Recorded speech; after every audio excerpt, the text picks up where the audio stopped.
Now, remember at the very beginning of Mass, we were talking about all you who are thirsty, come to the water. Now, imagine if you thought that meant drink as much salt water as you could possibly put in, and then you're going to be quenched of your thirst. Has anyone ever drunken salt water before? Intentionally? How about unintentionally? Like when you're like, Mom, look at the great wave.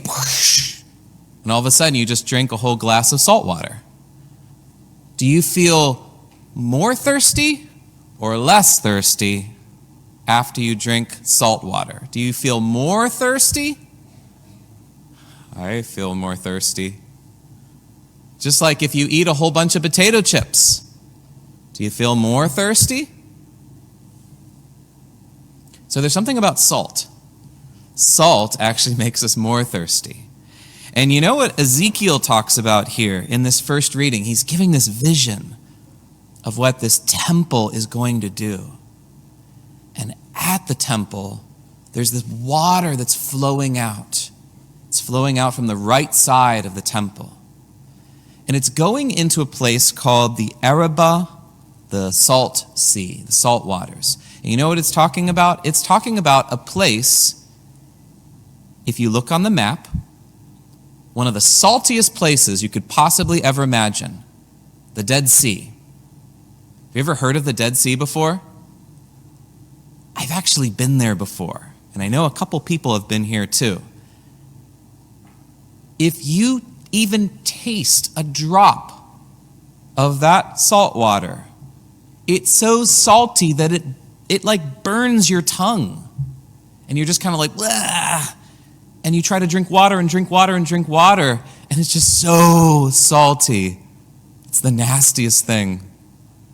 And if you get it in your eye, it's even worse.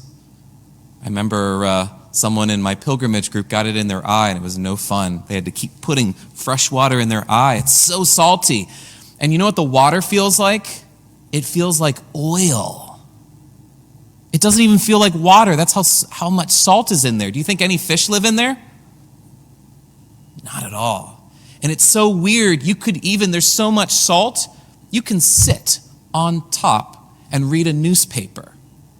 You could actually do like cross your legs and sit like you're sitting on like the floor, and you're floating on top. It's like you're not even in water. You're just sitting on top of the water, reading your newspaper, being like, oh, this is interesting. It's the weirdest place. But this salt in this water makes this area so thirsty. And that's the area that this fresh water that Ezekiel's talking about coming from the right side of the temple. You know where Jesus had blood and water flowed out? From his right side. And so the temple is actually Jesus. And when he pours out his blood and water, it brings healing to us. It goes to those salty areas in which we're like, ugh, we need water. And maybe we're saying, well, if only I have this kind of thing, it'll make me less thirsty. If only I just eat more potato chips. If only I have Sprite, the thirst quencher. Which, does it ever really quench your thirst? No, it has so much sugar in it, it actually makes you thirsty. It's kind of funny. But Jesus is saying, if you come to me, I have a real kind of water that's not going to make you thirsty. It's going to finally be that feeling when you finally are quenched of your thirst and you're like, now I can rest. And that's what Jesus is talking about here. Now in the gospel, it's also talking about this, but maybe in a different way. You have this man, he's been sick for 38 years. I'm 41 years. So it's like almost all of my life. Imagine me all of that time being sick right by this pool that brings healing. There was actually a story that Raphael, the the archangel would come and he would stir the water. And whoever was the first person to get into that water would be healed. Now, he can't walk very well. And so he sees the stirring and he's like, okay, it's this time I'm going to be healed. And he starts trying to crawl over there, and someone jumps over him and jumps in the water. And that person's healed. How do you think he feels? Maybe kind of sad? But imagine he does that for 38 years. And there's always someone jumping over him getting there first. Do you think he's going to think that maybe God doesn't care about him? Yeah.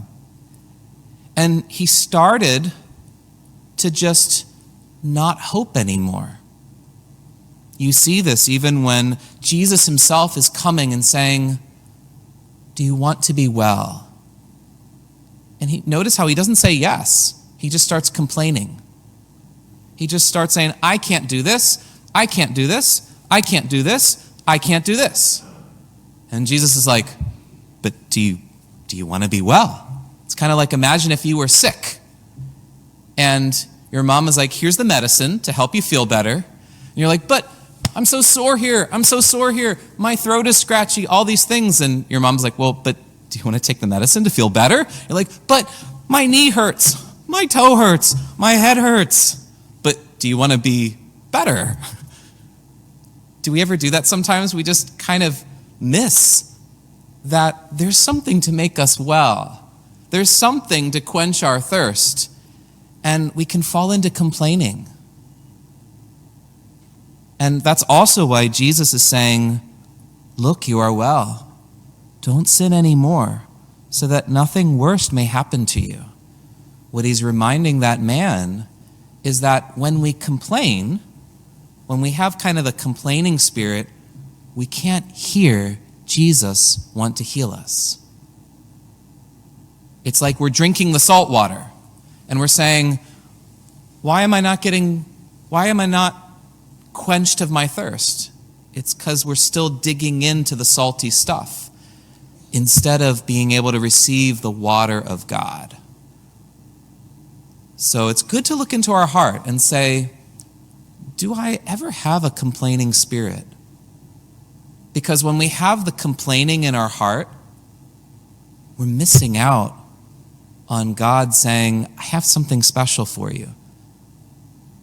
So when we pray, when we live our life, is our ears open to receive the water of God, his love for us, or do we keep drinking the saltiness of complaining? It's a good thing to think about.